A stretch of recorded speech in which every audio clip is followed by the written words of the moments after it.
Saturday Night Live is getting a lot of mileage out of this election. You know, the show that they did on Saturday was their highest rated show in ages, and so was the debate. The debate was the highest rated because everybody wanted to see it. Yeah. But the SNL kids were at it again this past weekend. They worked it out. Check out what they did. Hey, can I call you Joe? Of course. Okay, because I practiced a couple zingers where I call you Joe. Okay, great. I love John McCain. He is one of my dearest friends. But at the same time, he's also dangerously unbalanced. I mean, let's be frank. John McCain, and again, this is a man I would take a bullet for, is bad at his job and mentally unstable. As my mother would say, God love him, but he's a raging maniac. And a dear, dear friend.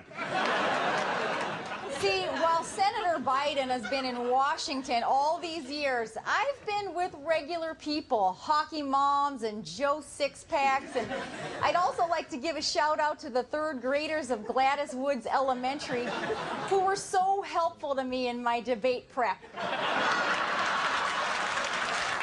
Governor Palin, would you extend same-sex rights to the entire country? You know, I would be afraid of where that would lead.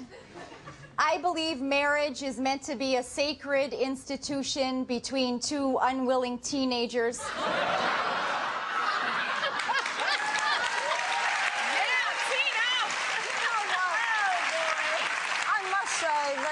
Give them both credit, but especially Governor Palin, because she has to look at Tina Fey, who does, you know, resemble her so much. By the way, that's Queen Latifah playing the Gwen Eiffel girl. But you know, she's so likable, Sarah Palin, whatever your political views are. She is. And obviously, she's got to watch this, or someone's got to say, did you see this? And have a sense of humor. Sure. Yeah? No? Yes. Sure. Yeah. I mean, kudos to Tina Fey, because she's writing 30 Rock, she's starring in 30 Rock, and then to go and give her time to do this she's wonderful. Beautifully done, really actually. Wonderful. And, you know, that's the good side of it. That's the light side of it. But both campaigns have gone on the attack now. Palin has been accusing Obama of palling around with terrorists, and Obama is accusing McCain of being involved with the Keating 5 savings and loan scandal. Any thoughts? Well, two things. The whole business about the terrorist is the relationship with... William Ayers. Which was the Weather Underground. For years ago, 40 years ago, he was friendly with this man whose life has changed. All of this was brought up during the Democratic campaign.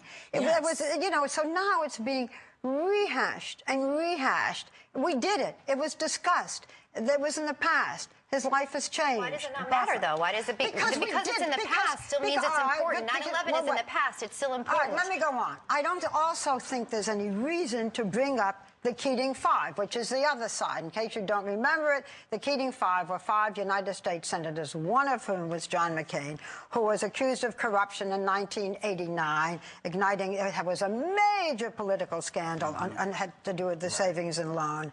And they were accused of, I'm quoting, improperly intervening on behalf of Charles Keating, etc. Now, you know, we can bring that up and dump that on John McCain now.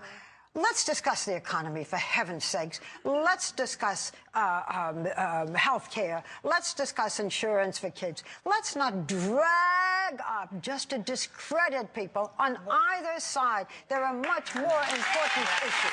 Here's the other thing also. I mean, one of the things that no one has talked about is, number one, Bill Ayers surrendered in 1980 to the federal government. He turned himself into the feds. He, like a lot of us in a certain generation, were pissed at the United States of America. Some were more radical than others. Some did stuff that, you know, they shouldn't have done. And he turned himself in. He, I assume, rehabilitated himself because from 1980 to now, I don't recall anyone saying in 2001, oh, we got to go get Bill Ayers, he's a terrorist. Wait, no, let me just finish, because I know you have a lot to say. I don't think anyone has been looking at him as a terrorist until now. What someone's past is, and we talked a little bit about this, or maybe it wasn't you, maybe it was Bill. You know, there are senators and congressmen that have pasts. And at some point, you have to say, 40 years ago, this is what you did. What are you doing now? Because otherwise, you have to say that the parents of the kids who are in his classes and the school itself and all of the faculty are carousing with a terrorist. You know what? This and terrorist, I don't believe, and I'm sorry, and I don't believe that that is any better than John McCain having to rake John McCain over 17 years ago.